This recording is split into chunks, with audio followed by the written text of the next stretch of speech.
Hello दोस्तों, स्वागत है आपका अपना YouTube channel MTA GK cues.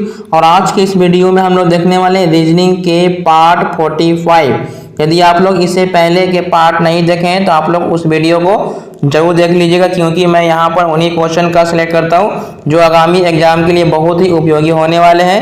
यदि आप लोग मेरे चैनल पर नए हैं तो चैनल को सब्सक्राइब कर लीजिएगा और वीडियो को शुरू से एंड तक देखिएगा बिना स्किप किए हुए। तो मैं वीडियो को स्टार्ट करता हूँ।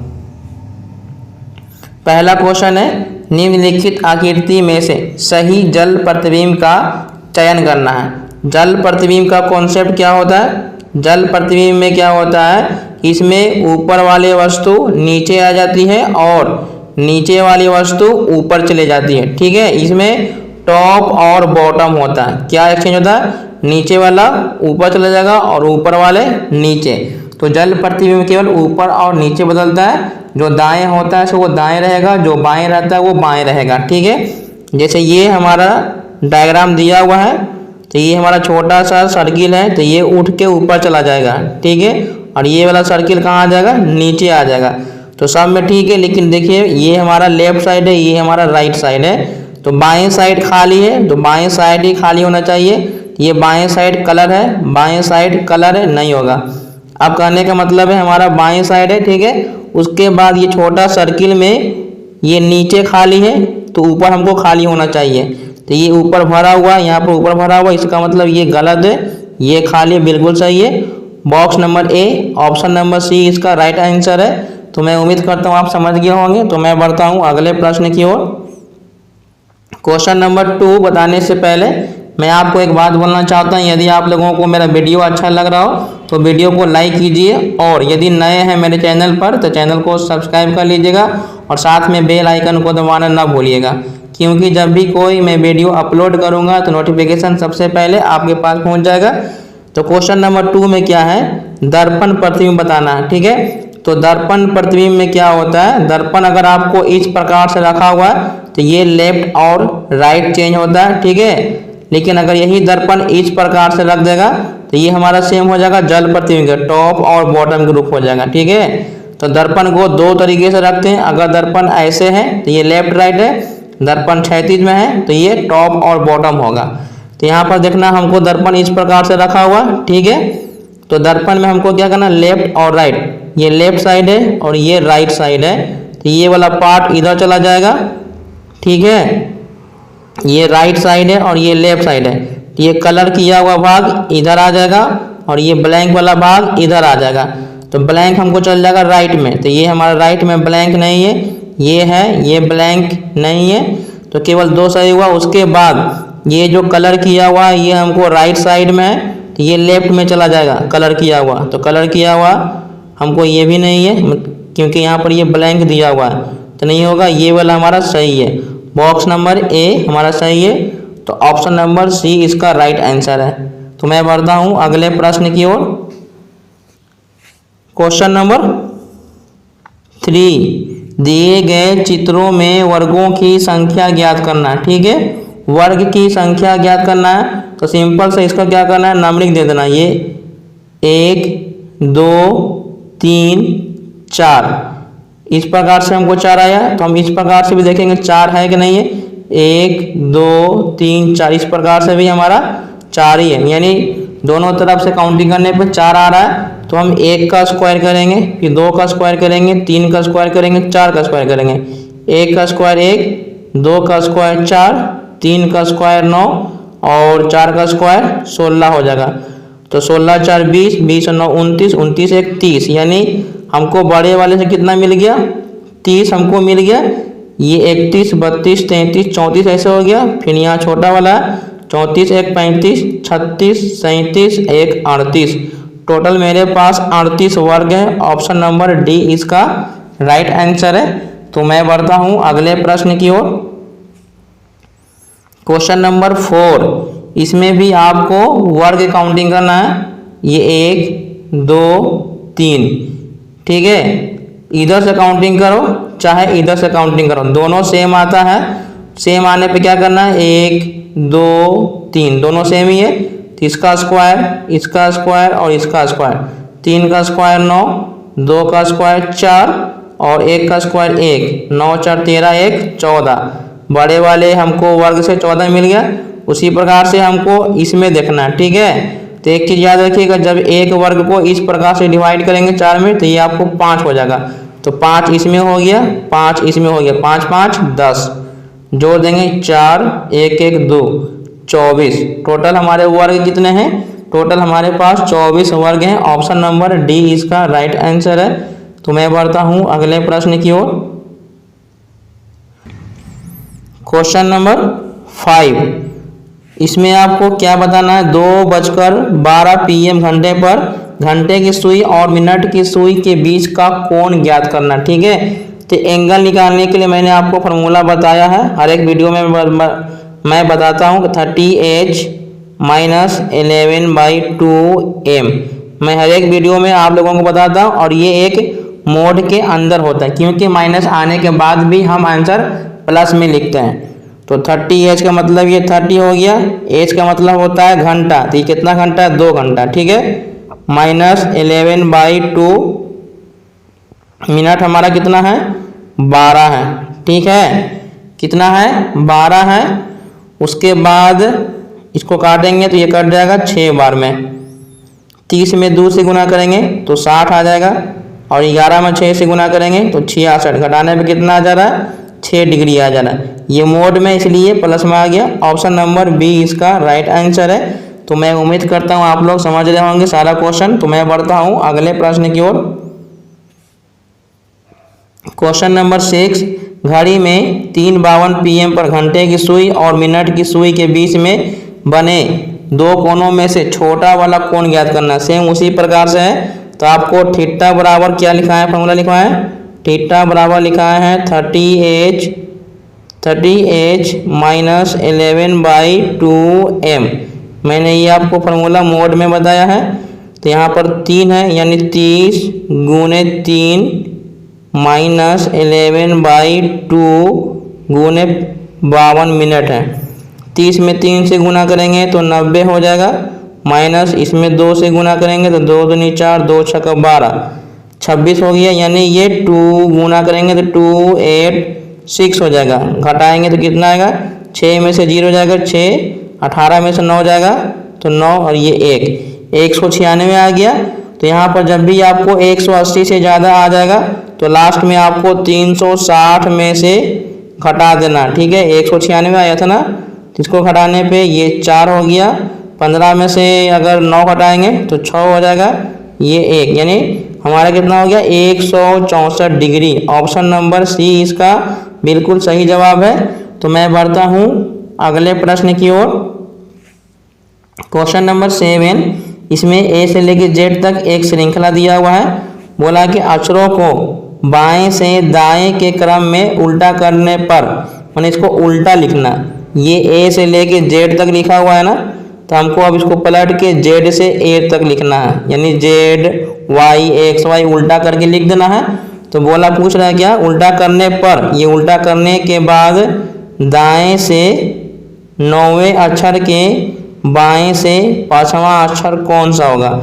जब आपको प्रश्न में पूछ दिया जाए कि दाएं से इतना बाएं से इतना आपका आंसर कौन सा होगा, तो इसमें कुछ नहीं करना। जब दोनों सेम होगा, अगर लेफ्ट लेफ्ट होगा तो माइनस करेंगे, राइट राइट रहेगा तो माइनस करेंगे, अगर लेफ्ट राइट है तो प्लस करेंगे। यानी दोनों सेम है तो माइनस, दोनों अलग अलग है तो हम क्या करेंगे? प्लस करेंगे। यहाँ पर हमको एक राइट है और एक लेफ्ट है, ठीक है। बोला है क्या? बोला है दाएं से 9वें अक्षर के बाएं से 5वां। तो यहाँ पर दोनों सेम है, तो बताइए दोनों सेम है? नहीं ना, दोनों यहाँ पर अलग है। तो यहाँ पे क्या करेंगे? प्लस करेंगे।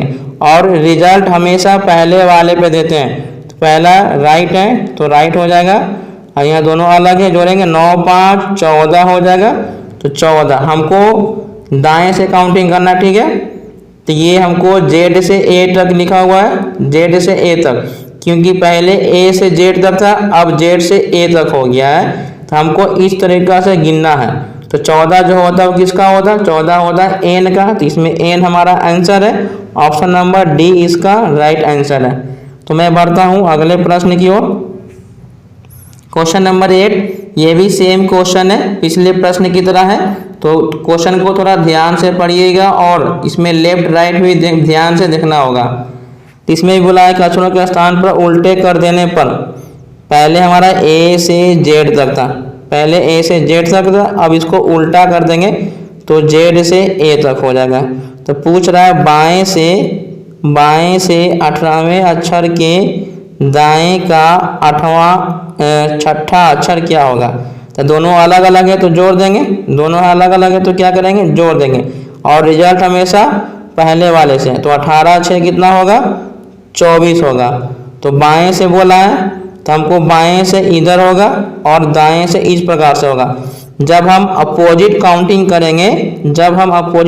करेंगे मतलब कि जेड से शुरू करेंगे तो हम 27 में से माइनस करेंगे, ठीक है। 27 में से 24 को हम माइनस करेंगे तो कितना आएगा, 3 आएगा। और 3 किसका होता है, तो 3 सी का होता है। ऑप्शन नंबर डी इसका राइट आंसर है। जब भी आप उल्टा यानी जेड से काउंटिंग करेंगे तो माइनस हमेशा 27 से करेंगे, ठीक है।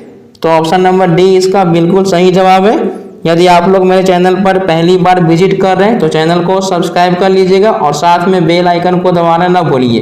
यदि आपको वीडियो अच्छा लग रहा है तो वीडियो को लाइक कीजिए और अपने दोस्तों के साथ शेयर जरूर कीजिएगा। तो मैं बढ़ता हूँ अगले प्रश्न की ओर।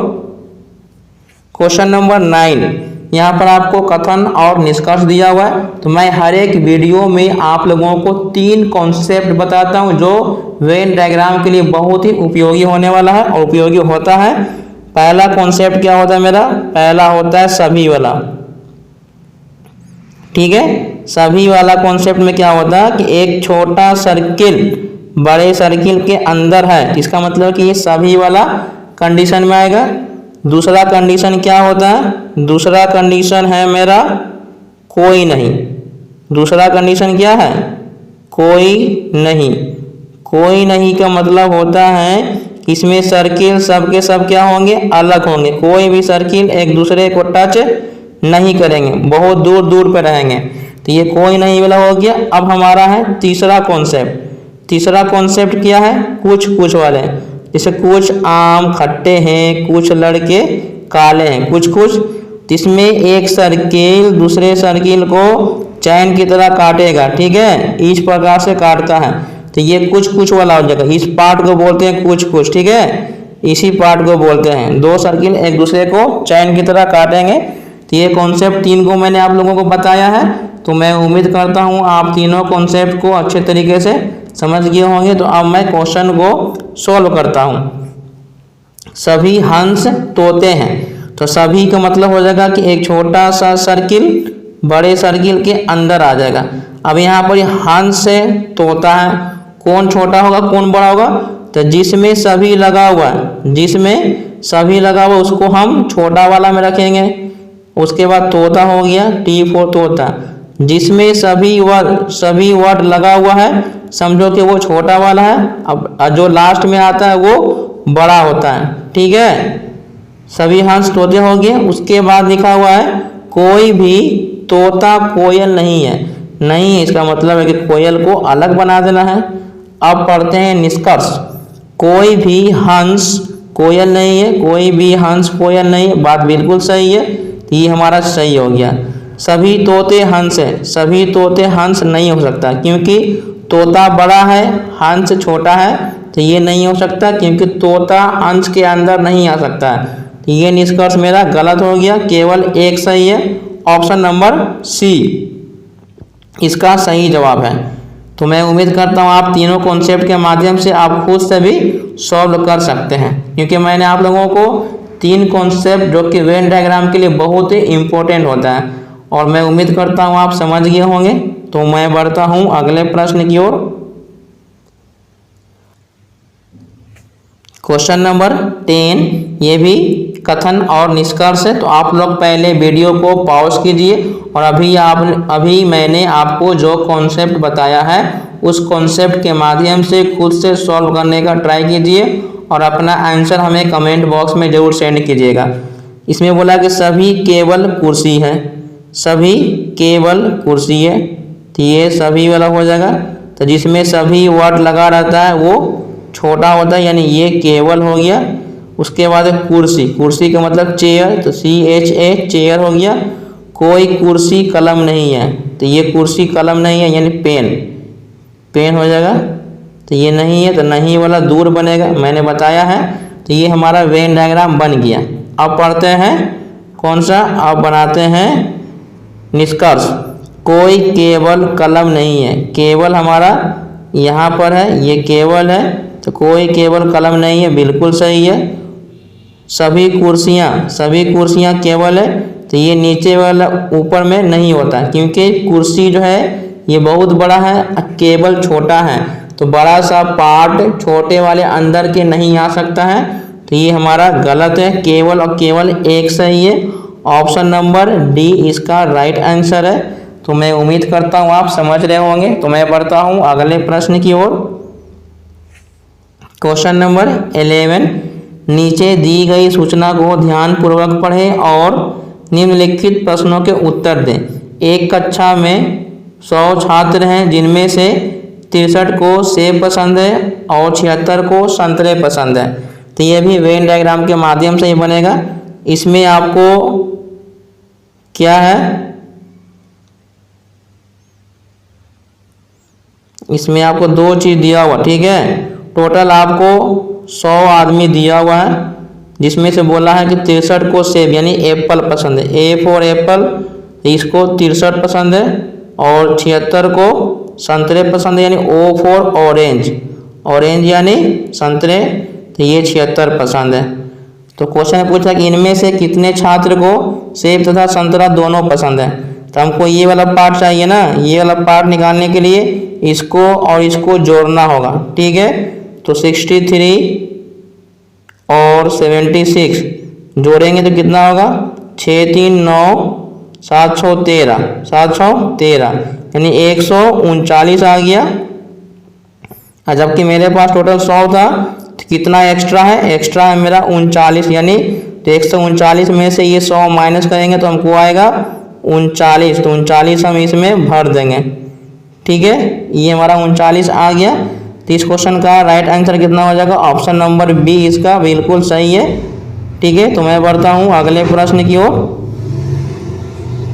क्वेश्चन नंबर 12, इसमें पूछ रहा है कि इसमें से कितने छात्रों को केवल सेब पसंद है।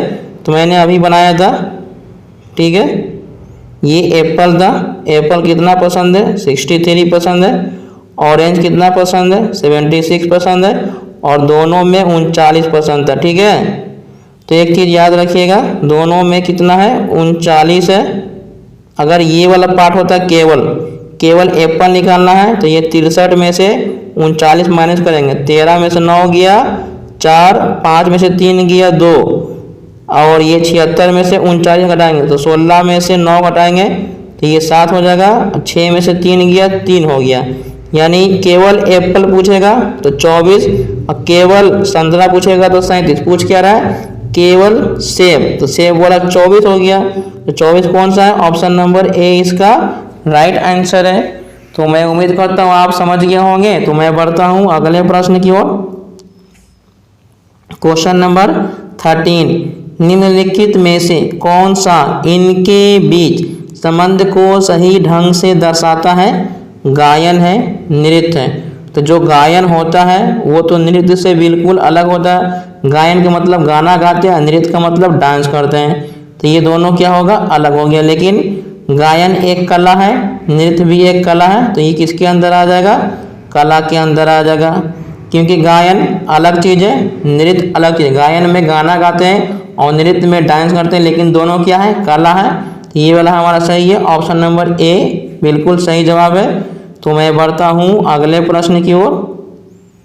क्वेश्चन नंबर 14, कौन सा वेन आरेख निम्न के बीच के संबंध को सही ढंग से दर्शाता है। झाड़ू है, पोछा है। तो झाड़ू अलग चीज़ है, पोछा अलग चीज़ है।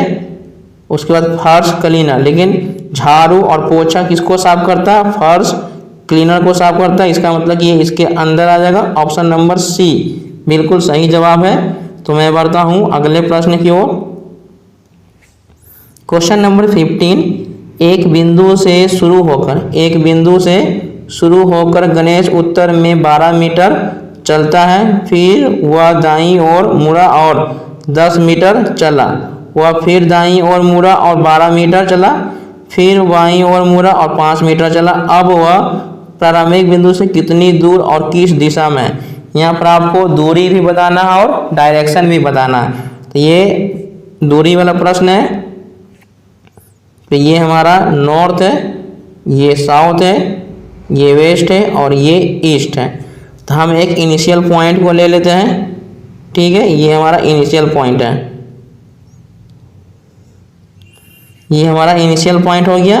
तो एक बिंदु से शुरू होकर गणेश उत्तर में 12 मीटर चला, फिर वह दाईं ओर मुड़ा, जिसका दाईं ओर इधर है, दाईं ओर मुड़ा और 10 मीटर चला।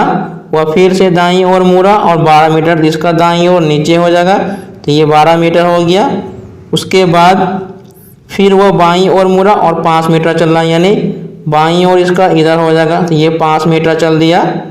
अब वह प्रारंभिक बिंदु से कितनी दूरी पर, यानी ये यहाँ पर स्टार्टिंग में था, तो ये सेम लाइन में है, क्योंकि ये 12 मीटर ये भी है, 12 मीटर ये भी है। तो पहले वो यहाँ था, अभी वो यहाँ पर है, तो यहाँ से यहाँ हो जाएगा 10 और ये 5 और, यानी टोटल 15 मीटर हो जाएगा। और इधर चल गया, इसका मतलब है कि पूरब में, तो 15 मीटर पूरब। ऑप्शन नंबर ए इसका सही जवाब है।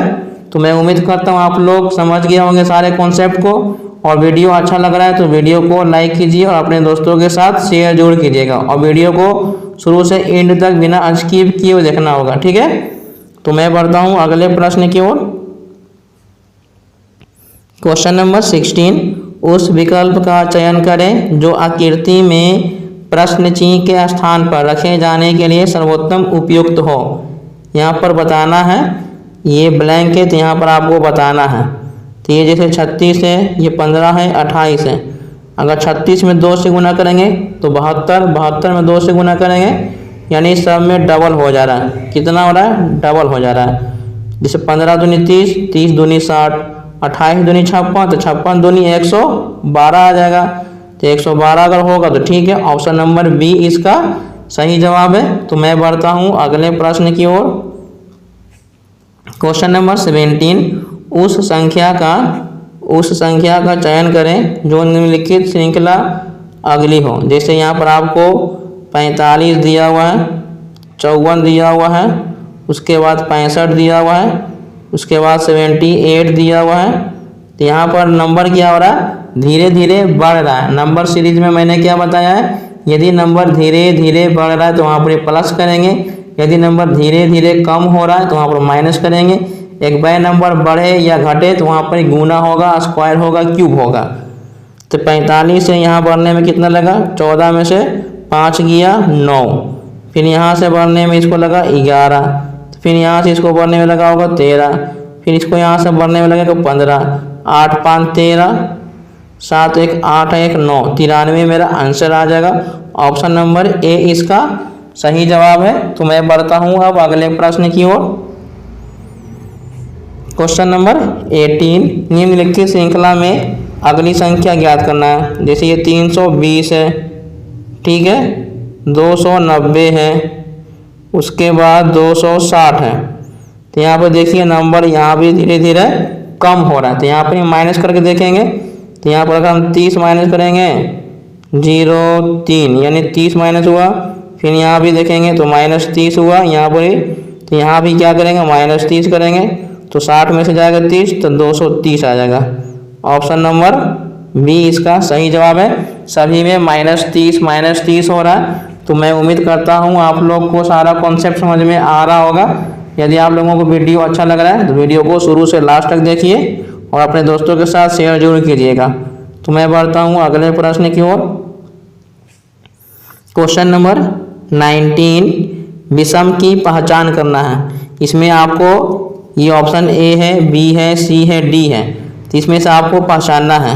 तो ए का कोड कितना होता है, 1 होता है, ई का कोड 5 होता है और टी का कोड 20 होता है। ठीक है, नंबर बिल्कुल सही है। ए का कोड 1 होता है, यू का कोड 21 होता है और बी का कोड इतना होता है। सही है, ए का कोड 1 होता है, जी का कोड 7 होता है और बी का कोड 2 होता है। सही है, ये वाला ए का कोड 1 और सी का कोड 3, बी का कोड 2, यानी नंबर के हिसाब से कोई दिक्कत नहीं है, सब के सब सही है। ठीक है, उसके बाद यहाँ देखिए ए के बाद बी है, बीच में ए के बाद बी है, फिर ए के बाद बी है, यानी पहला अक्षर यहाँ पर ही छोड़ के बाद में बी है। सभी में ए के बाद छोड़ के बी है, ए के बाद छोड़ के बी, ए के बाद बी है, लेकिन यहाँ पर ए छोड़ के बी नहीं है, यानी ये वाला हमारा अलग है, ये पैटर्न नहीं है। तो हमारा ऑप्शन नंबर ए सही जवाब हो जाएगा।